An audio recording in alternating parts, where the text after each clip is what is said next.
بالله من الشيطان الرجيم بسم الله الرحمن الرحيم۔ تمام تعریفیں صرف اللہ ہی کے لیے ہیں جو تمام جہانوں کا مالک اور رازق ہے۔ لاکھوں کروڑوں درود و سلام حضرت محمد مصطفیٰ صلی اللہ علیہ وآلہ وسلم پر جو کہ تمام جہانوں کے لیے رحمت ہیں۔ ناظرین اکرام، انسان صبح سے لے کر شام تک اور کئی ایک لوگ شام سے ساری رات تک رزق کی تلاش میں رہتے ہیں۔ ہر انسان چاہتا ہے کہ اس کے حصے میں دنیا کی تمام دولت، عیش و عشرت، گاڑیاں، کاروبار، بینک بیلنس ہو جائے، لیکن ہوتا وہی ہے جو اللہ تعالیٰ چاہتا ہے۔ اللہ تعالیٰ کو منانا اور اس سے ہی مانگنے کی عادت انسان کو دنیاوی دولت کے ساتھ ساتھ اخروی نجات کا باعث بنتا ہے۔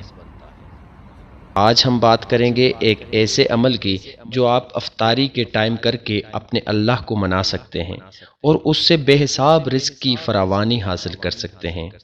5 منٹ کے اس عمل کو کرنے سے آپ بے تحاشا رحمتیں سمیٹ سکتے ہیں۔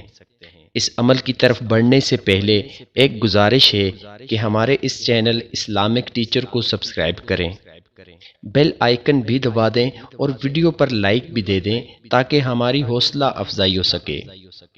ناظرین کرام، رمضان برکتوں کا مہینہ ہے، رحمتوں کا مہینہ ہے، اللہ سے مانگنے کا مہینہ ہے۔ اس میں کی جانے والی عبادت عام دنوں سے 70 گنا زیادہ اجر و ثواب رکھتی ہے اور عام عنایت سے 70 گنا زیادہ عطا بھی کرتی ہے۔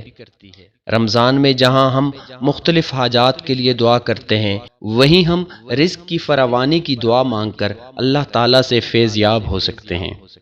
ویسے تو رمضان کا ہر ایک منٹ، ہر ایک لمحہ دعا کے لیے موزوں ہے، مگر افطار کے وقت کی جانے والی دعا مقبولیت میں افضل ہوتی ہے، کیونکہ اس وقت اللہ تعالیٰ کو اپنے بندے کے سارے دن کے صبر پہ رشک آتا ہے۔ افطاری کے وقت اس عمل کا اہتمام آپ کے رزق میں بہت زیادہ کشادگی اور برکت کا سبب ہوگا۔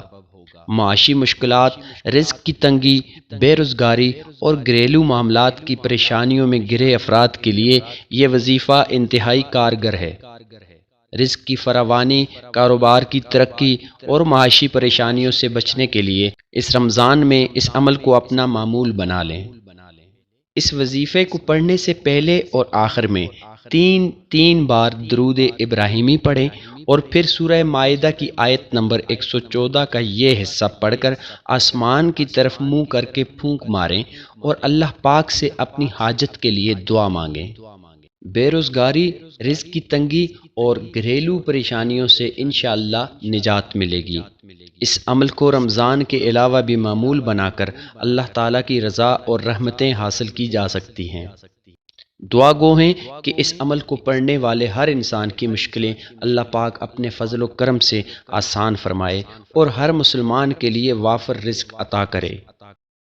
ناظرین، آپ سے التماس ہے کہ ویڈیو کو شیئر لازمی کیا کریں تاکہ ہر مسلمان تک یہ وظائف پہنچ سکیں۔ اپنا بہت سارا خیال رکھیے گا۔ اللہ حافظ۔